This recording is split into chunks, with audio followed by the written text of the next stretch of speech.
DSAMO. ASM is about health, well-being and performance by a multilateral or versatile movement development. And I think what we have in common is that we both believe in transfers of learning. The fact that you can learn something there and put it into practice there.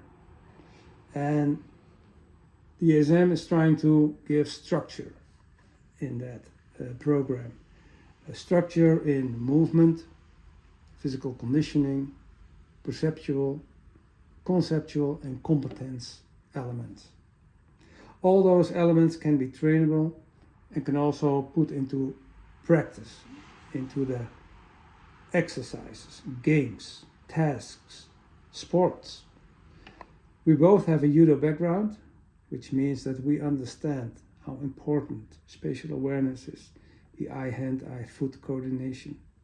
We both understand that there are a lot of competences in judo which you can use in many other sports.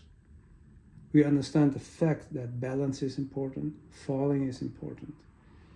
And if you're stronger, it doesn't matter, as long as I can use your strength. So, I wish you well, good luck in the program, and I hope we work together very soon. Thank you.